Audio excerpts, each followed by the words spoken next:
पुरुषोत्तमम्। वंदे पुरुषोत्तमम्। आज हम परम पूज्यपाद श्री आचार्य देव के सत्संग ऋतिक सम्मेलन में दिए गए आशीर्वचन के कियदंश पाठ करें।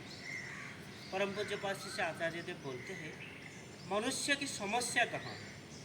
उसके मानसचयन या मानसिक चुनाव, कौन साधु बनेगा या शैतान बनेगा।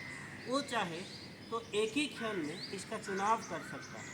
वो चुनाव उसके मन में स्थिर होता है और उसी मार्ग पर उसका जीवन स्थापित हो जाएगा। लोग कहते हैं अमुक के कारण मेरा अहित हुआ और अमुक के कारण सब नष्ट हो गया। ये सब केवल बहाने हैं। किसी के जीवन में जो कुछ घटना है वो सब उसके अपने ही चुनाव का परिणाम मात्र है।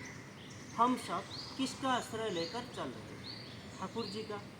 ठाकुर कौन है? ये महान पुरुष जिनके पास आकर हमने प्रेम, प्रीति, अनुराग की शिक्षा प्राप्त की है। एक ही प्राणी जगत में निवास करते हुए भी मनुष्य को मनुष्य और दूसरे को पशु क्यों कहा जाता है?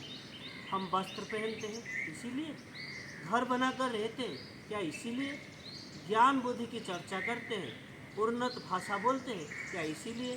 केवल ये नहीं, दया, ममता, करुणा आदि पृथ्वी पर जितने भी सद्गुण हैं उन्हीं ने हमें मनुष्य नाम दिया। ये सब हमने कहाँ से सीखा? दुनिया में जितने ही महापुरुष ने जन्म लिया है उनके जीवन चरित्र के उदाहरणों से धीरे धीरे समाज में कुछ मान्यताएं बनी। उसी के आधार पर हम किसी को भद्र कहते हैं, किसी को अभद्र, किसी विचार को हितकर कहते हैं और किसी को अहितकर। यह विभाजन क्यों है? क्योंकि सामाजिक रूप से जब हम सबने एक साथ रहने का निर्णय लिया तब सर्वसम्मति से हमने कुछ नियम तय किए, क्या पालनीय है और क्या वर्जनीय।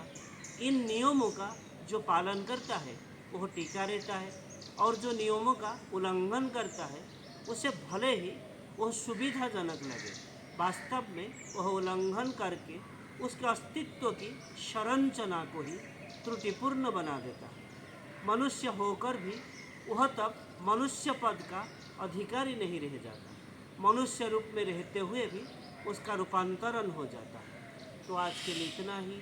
वंदे पुरुषोत्तमम्। वंदे पुरुषोत्तमम्। जय।